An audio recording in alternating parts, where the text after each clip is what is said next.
Koreatown is home to a crazy mix of very unique, delicious cuisine, and it is also home to my all-time favorite Thai spot with my all-time favorite soy orange chicken. Let's go check it out.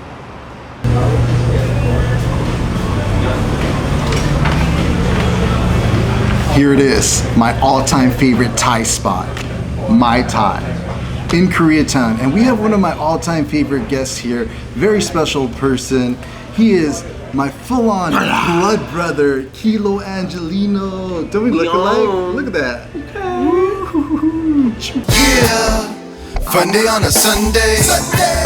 We're grooving on a Monday. Tacos on a Tuesday. Whiskey on a Wednesday, yeah. We thirsty on a Thursday. It's high day on a Friday. So before we get into anything, I really want to talk about our first confrontation in regards to veganism. It's funny. Actually, we're celebrating my mom's citizenship. She had just became a U.S. citizen. We were at lunch and we were eating. Kilo over here ordered some hot wings. He wasn't vegan during that time, so we ordered some hot wings. Oh, yeah. And the smell just killed me so much that I went like this. I put my shirt over my nose, and he told me some aggressive words, and then I got aggressive. I smacked him in back of the head, and he turned around, he went clink, he clinked me right in my nose. That's in the middle of the yard house. In the middle of the yard house, while we're having lunch, celebrating my mom's citizenship with my nephew, my sister, my brother-in-law. Everybody stayed quiet. We got out of the table and we just left. At that point, you never thought you would be vegan. No, of course not. I mean, I never in my wildest dream did I think I would stop eating chicken, meat, fish, all meats completely. So it's just something that kind of grew into me, feeling sluggish. I didn't like to feel that way anymore. After I ate, I was noticing every time I ate meat, I was feeling like I needed to take a nap. And I just, wanted to get all other parts of my life in line with who I am. And so I had worked on different parts, mind, body, and now I wanted to dig into my soul. And I felt like going vegan was gonna help me tap into that. And sure enough, I've been unstoppable ever since. I remember it was a vacation I took to Maui, and I had like loco mocos every day, and I came back at like 170, and I went to the doctors, and then the doctor said that my cholesterol was too high, my liver levels were too high. It wasn't good, and so I decided to go vegan January 7th, 2018, and then I went back to the doctors in July. And sure enough, all my blood levels were great. So I decided to be vegan, to stay vegan forever. And that's crazy. It was all health based. And previously we had my mom on an episode, and we touched on the basis of how a vegan diet has helped her improve her diabetes. Sure. In our family, definitely a lot of people suffer diabetes and cancer. What do you think for like the older generation? How do we find a way to convince them a little bit? Hey, you need to switch up what you're eating. You need to have a little bit of more of a plant-based diet. I think they feel that we're like doomed to like, okay, well, my family suffered from diabetes. Okay, so I'm gonna have to live with diabetes, or heart disease. I'm gonna die of heart disease too, and that kind of thinking has to change. So I think we need to tap in there and just help them become more knowledgeable, that we could actually reverse that, and we could actually be the writers of our own history, And that's what veganism is. It's a reprogramming of your mind and an unlearning of what's been pushed down your throat continuously, literally and figuratively. So it's totally okay to think for yourself and reprogram your brain for something better and prepare yourself to excel.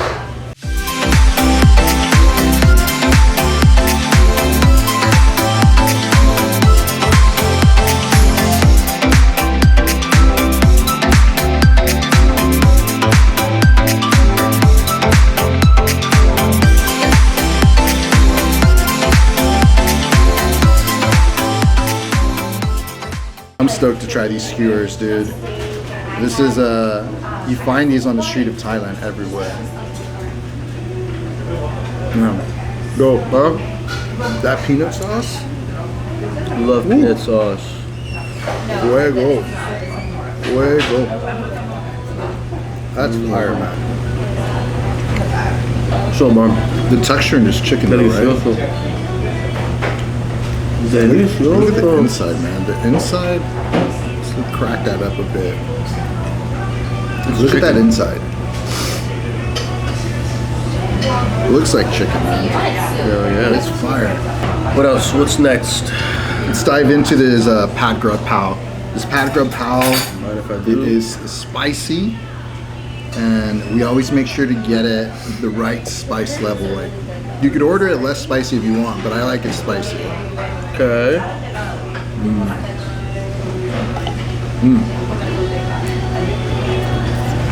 What do you think?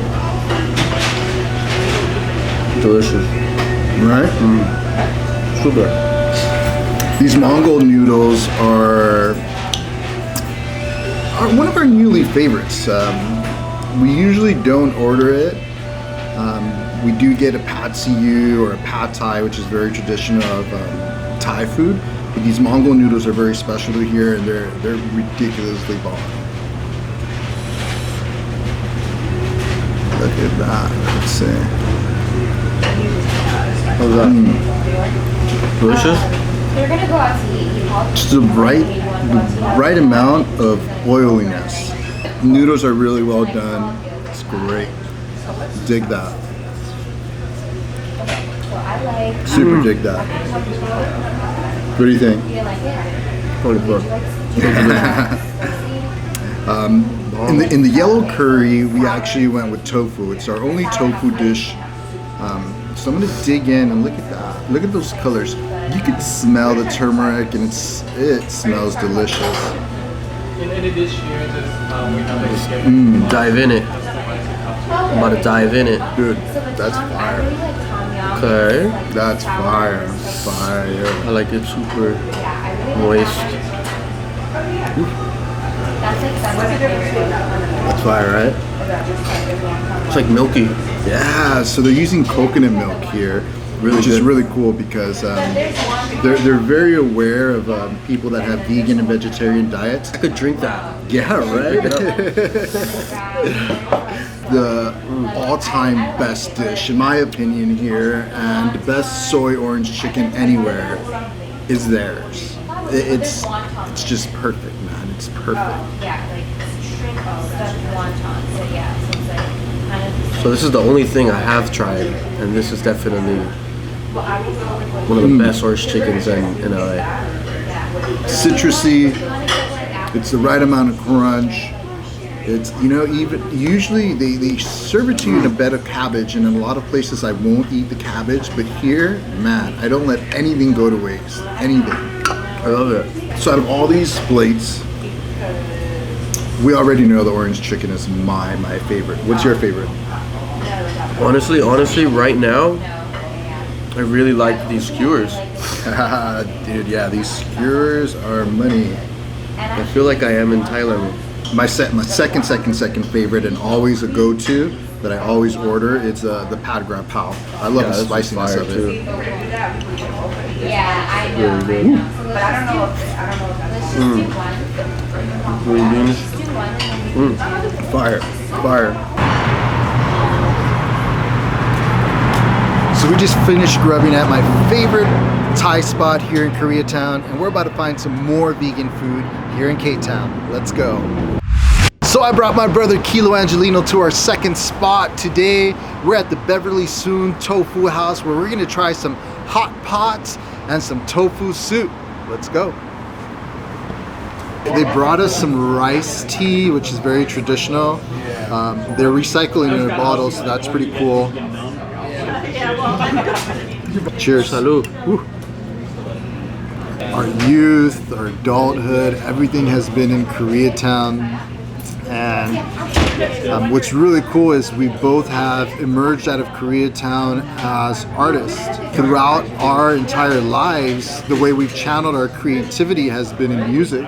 We did a bunch of shows too. We opened up for Jizza, Slick Rick, Ghostface, Evidence, Alchemist. We even hosted our own show at House of Blues on Sunset. That was super cool, super cool. But back then we weren't vegan. As we've transitioned to being vegan, there's definitely hardships and there's definitely pluses as an artist that comes with it. When I released my solo LP, I did a song called Go Green. And that was like the first step into the eco-friendly world that I was considering. My CD, The Seed, was completely an eco-friendly project. I don't know if you remember, it was recycled cardboard paper, it was vegetable oil ink, and the CD tray where it comes in, it was recycled soda bottle plastic. So back then we had the notion of trying to be eco-friendly artists, but the next step was being vegan. And now you've taken it to another step. You've switched over genres, and now you're traveling a lot, and you're encountering the vegan and music world in other places of the world. You're hitting Miami, you're hitting Colombia. What have you encountered in those journeys as a vegan musician? As being a vegan in this music world, it's a little tough because you have to find your own food. Yeah. You know what I mean? Maybe you're the host of the party, and you have to, buy the party, the festivities, everything, and so you have to buy your own separate food for the studio sessions. When everybody's going out after the studio to go eat somewhere, you have to find a way to find your food somewhere out there. So especially if you're in another country, you have to have that planned out. So what I do is I look up vegan restaurants before I leave to another country or before I leave to Miami. I have a list of restaurants, my go-to restaurants. I also like cook at home at the Airbnbs or hotels and have food prepared. But it's all about being prepared for it. But it's a little bit different.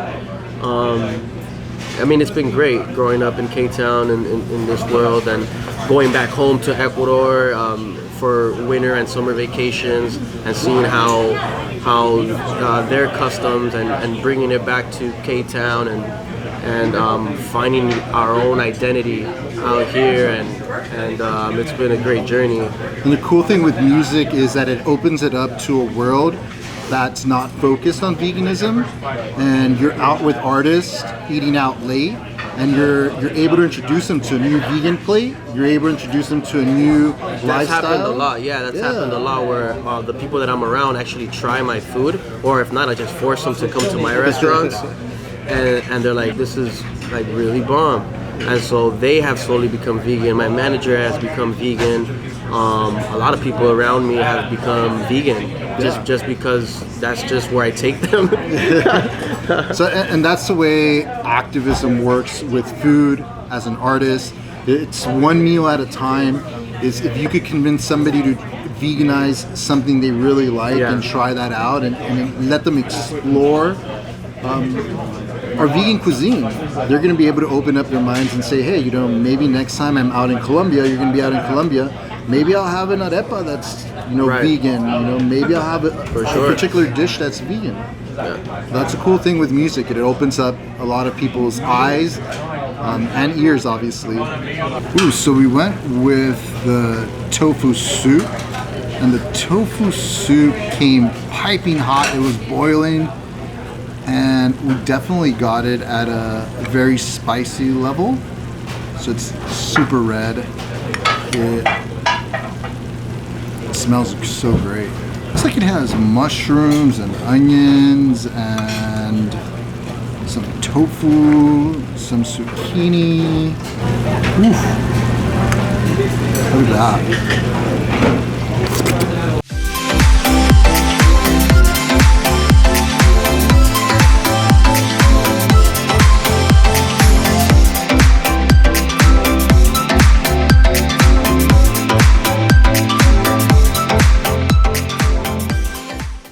dig into this, man. do it. Watch out, it's hot. It's so hot.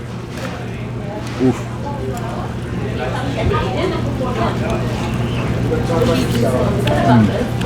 Wow, this is so delicious. It's so thick. Ooh. Oof. It's spicy.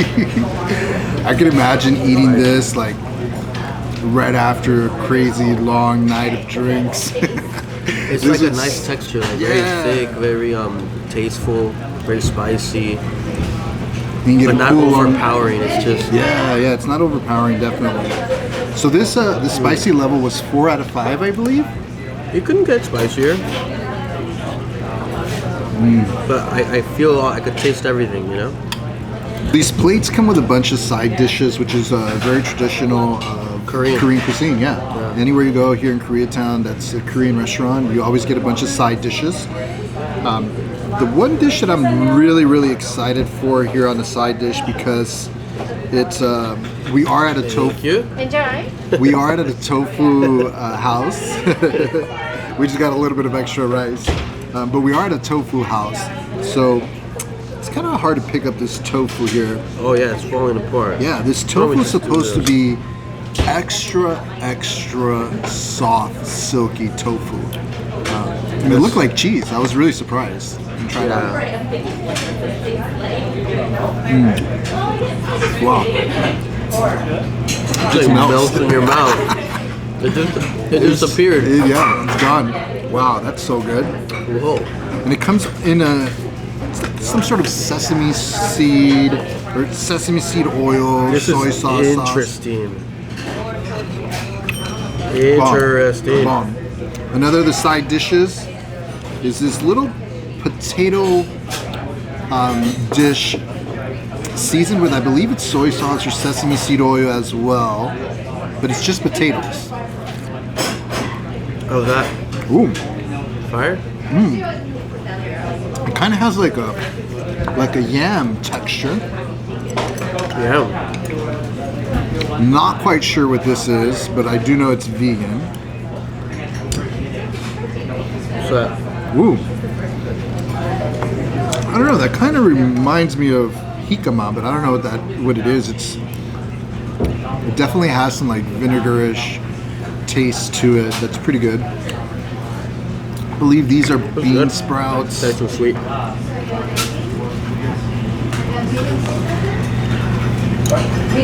Jicama?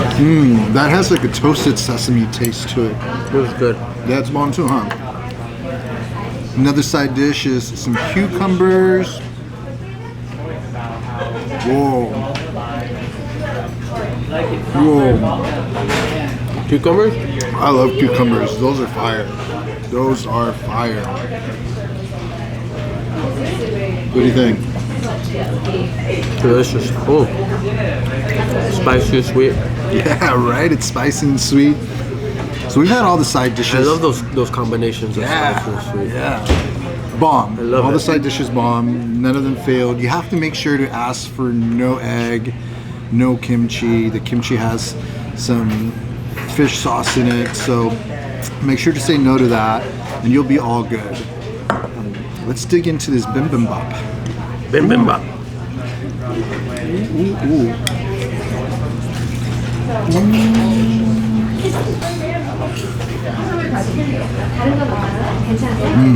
Try it?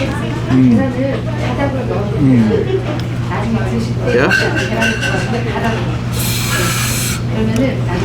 It's hot. It's spicy. It's crunchy. But yet gooey, right? It's like gooey, crunchy. Right away, like it feels like your stomach's warming up. Yeah. What do you think? I love it. It's like, and it has rice. Oh. Yes, rice. And actually, the rice So at the bottom wet. of the pot, at the bottom of the pot is somewhat burned. And In Ecuador, we call it cocolon. There's plenty of family members that will fight for that burned rice. Believe me. Fire. Fire.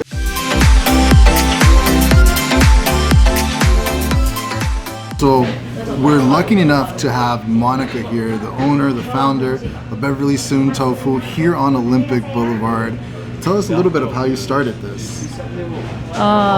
My hobby was cooking. Actually, my major is nursing, but I like to make some like special food. So actually, like my family, any event, I make food for my family. And new tofu is good. I love so tofu. yeah, because tofu is good for everybody. Yes, it is, Like it is. And even the diet food too, like Yeah. a high protein, high calcium, no Yeah. cholesterol. So I knew that. So when I tried to open the restaurant, like 1980, around the 1980 or 83, a lot of people or a lot of my family, they tell me, oh, you make some food, it's very delicious. Why don't you open the restaurant? Finally, I got the small space for like a small restaurant on Beverly Boulevard. Okay, yeah. That's why I put the name Beverly. Okay. So I make like a tofu, like a few flavors. At the time, only 4 flavors. Okay. Combination, like a kimchi or And when I opened like 1986 June 25th, I opened it, and then the open day,